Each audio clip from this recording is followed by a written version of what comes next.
Hello friends, എല്ലാവർക്കും ചെമ്മനപ്പൂവിൻ്റെ ഇന്നത്തെ പുതിയൊരു വീഡിയോയിലേക്ക് സ്വാഗതം. എപ്പിസോഡിൻ്റെ തുടക്കത്തിൽ തന്നെ കാണിക്കുന്നത് നമ്മുടെ സച്ചിയെ മദ്യപിക്കാനായിട്ട് നിർബന്ധിക്കുകയാണ് ശ്രീകാന്ത് സുധിയും. മാത്രമല്ല ഇതിനിടയിൽ തന്നെ സുധിയുടെ ഫ്രണ്ടായ ആനന്ദ് വലിയ രീതിയിൽ തന്നെ സച്ചിയെ ശല്യം ചെയ്യുകയും അവസാന ക്ഷമ കെട്ട് സച്ചി മദ്യപിക്കുകയും ചെയ്യുന്നു കേട്ടോ.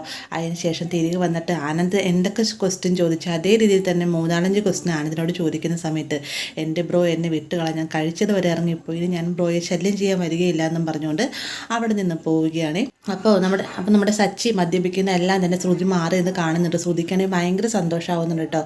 ഇതേ സമയം തന്നെ രേവതി ആകട്ടെ സച്ചിധരൻ വന്നില്ലല്ലോ, സച്ചേട്ടനോട് ഇല്ലാതെ എങ്ങനെ ഭക്ഷണം കഴിക്കുന്നൊക്കെ മടിച്ചു നിൽക്കുന്ന സമയത്ത് വർഷ പറയുന്നത് എന്ത് പറ്റി ചേച്ചി, സച്ചേട്ടൻ മദ്യപിക്കുമോ എന്നുള്ള പേടിയാണോ എന്ന് ചോദിക്കുമ്പോൾ അങ്ങനെയൊന്നുമില്ല, സച്ചേട്ടൻ മദ്യപിക്കില്ല എന്ന് എനിക്ക് നല്ല ഉറപ്പാണ്, എനിക്കും അച്ഛനും സച്ചേട്ടൻ വാക്ക് തന്നിട്ടുണ്ടെന്നൊക്കെ ഇങ്ങനെ രേവതി പറയുന്നുണ്ട്. ഈ ഒരു സമയം തന്നെ ശ്രുതി വന്നിട്ട് മീരോടായിട്ട് പറയാണ്ട് സച്ചി മദ്യപിച്ച് തുടങ്ങിയിട്ടുണ്ട്, എന്തായാലും നമ്മുടെ കാര്യം നടക്കുമെന്നാണ് തോന്നുന്നതൊക്കെ പറയുമ്പോൾ മീരയ്ക്കും ഭയങ്കര സന്തോഷമാവുന്നുണ്ട്.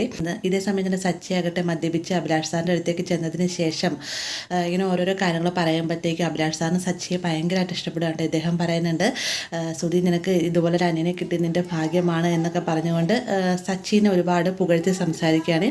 അപ്പോൾ ഇതിനിടയിൽ തന്നെ സച്ചി പറയുന്നുണ്ട്, ഞാൻ സാറിന് വേണ്ടിയിട്ട് ഒരു പാട്ട് പാടിത്തരാം എന്ന് പറഞ്ഞുകൊണ്ട് ശാന്തമീ രാത്രിയിൽ നിന്ന് പാട്ട് പാടുകയും ഇവരെല്ലാവരും കൂടി ഡാൻസ് കളിക്കുകയൊക്കെ ചെയ്യുന്നുണ്ട്. ഇതെല്ലാം തന്നെ മാറി നിന്ന് ശ്രുതിയും മീരയും കാണും കേട്ടോ. എങ്ങനെയും സച്ചിയുടെ ഫോൺ കൈക്കലാക്കണം. പക്ഷേ ഈ ഒരു പ്രോഗ്രാമിനിടയ്ക്ക് എന്തായാലും നടക്കില്ല. ഈ ഒരു വീട്ടിലേക്ക് പോകുന്നതിന് മുന്നേ തന്നെ തീർച്ചയായിട്ടും താൻ ഫോൺ കൈക്കലാക്കുമെന്ന് ശ്രുതി മീരയോടായിട്ട് പറയുന്നുണ്ട്.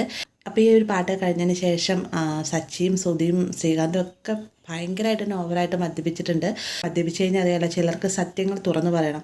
അങ്ങനെ ഒരു സത്യവും നമ്മുടെ സച്ചി അഭിലാഷ് സാറിനോടായിട്ട് പറയുന്നുണ്ട്, ഞാനിങ്ങനെ ട്രാവൽ ഏജൻസിയുടെ ആളല്ല, എൻ്റെ തന്നെ ശ്രീകാന്ത് ഷെഫാണ്, എനിക്ക് ആകെ 2 കാറേ ഉള്ളൂ, അത് സെക്കൻഡ് ഹാൻഡ് കാറാണെന്നൊക്കെ പറയുമ്പോഴത്തേക്കും സുധി തടയാൻ ശ്രമിക്കുന്നുണ്ടെങ്കിൽ എടാ സുധി മിണ്ടാതിരിക്കടാ, എനിക്ക് എല്ലാ സത്യങ്ങളും തുറന്നു പറയണമെന്ന് പറഞ്ഞുകൊണ്ട് ഇതെല്ലാം അഭിനയമായിരുന്നു എന്നുള്ള കാര്യം അഭിലാഷ് സാറിനോടായിട്ട് സച്ചി തുറന്നു പറയുന്നുണ്ട്. പെട്ടെന്ന് തന്നെ അഭിലാഷ് സാർ സുധീരെ നോക്കിയിട്ട് ഇതെല്ലാം കള്ളമായിരുന്നു അല്ലേ എന്ന് ചോദിക്കുമ്പോഴത്തേക്കും ശ്രുതിക്ക് ഒരു അക്ഷരം പോലും മിണ്ടാനാകുന്നില്ല കേട്ടോ. അപ്പോൾ ഇതെല്ലാം മാറുന്നതുകൊണ്ട് ആകെ പേരോടുകൂടി തന്നെ കാണുകയാണ് ശ്രുതിയും. പെട്ടെന്ന് തന്നെ അഭിലാഷ് സാർ പറയുന്നുണ്ട്, എന്തായാലും സച്ചി എനിക്ക് നിന്നെ ഒരുപാട് ഇഷ്ടമായി, ഇനി സത്യങ്ങളെല്ലാം തുറന്നു പറയില്ല, സാധാ മനുഷ്യരായിട്ട് ജീവിക്കണം എന്നൊക്കെ പറഞ്ഞുകൊണ്ട് അഭിലാഷ് സാർ മറ്റൊരു കാര്യം കൂടെ പറയുന്നുണ്ട്, നിൻ്റെ സത്യസന്ധത സച്ചി നിന്നെ മാനിച്ചുകൊണ്ട് നിന്നെപ്പോലെ നല്ലൊരു അനയനുള്ള സ്ഥിതിക്ക് ശ്രുതിയും നല്ലൊരു ചേട്ടനായിരിക്കും, അതുകൊണ്ട് തന്നെ ഈ ഒരു ഡീലർഷിപ്പ് ഞാൻ ശ്രുതിക്ക് തന്നെ കൊടുക്കുകയാണെന്ന് പറയുമ്പോഴത്തേക്ക് എല്ലാവർക്കും ഭയങ്കര സന്തോഷമാവുന്നുണ്ട് കേട്ടോ.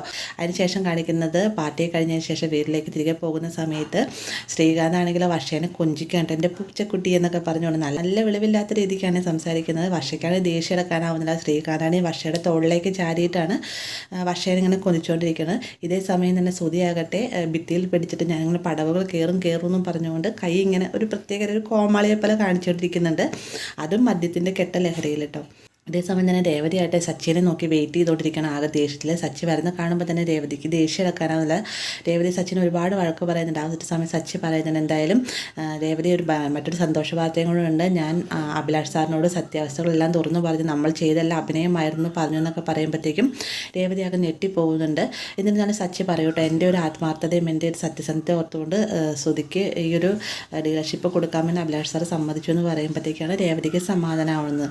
അങ്ങനെ എല്ലാവരും കൂട്ടിക്കൊണ്ട് ഭാര്യമാർ പോകാനിറങ്ങുന്ന സമയത്ത് ഇങ്ങനെ വർഷയുടെ തോളിലേക്ക് ചാരി കിടക്കുന്ന ശ്രീകാന്തിനെ കാണുമ്പോൾ സച്ചി ചോദിക്കുന്നുണ്ട്, ഞാനും ഇതുപോലെ കടന്നോട്ടെ രേവതി എന്ന് ചോദിക്കുന്ന സമയത്ത് എൻ്റെന്ന് കേൾക്കാൻ നിൽക്കരുത്, മാറി എന്നോളം എന്ന് പറഞ്ഞുകൊണ്ട് രേവതി വഴക്ക് പറയാണ്ട് സച്ചിനെ. അപ്പോൾ ഈ ഒരു ഭാഗത്തോടെ ഇന്നത്തെ എപ്പിസോഡ് അവസാനിക്കുന്നത്. വീഡിയോ ഇഷ്ടമായ ലൈക്ക് ചെയ്യാനും കൂടെ ചാനൽ സബ്സ്ക്രൈബ് ചെയ്യാനും മറക്കരുതേ.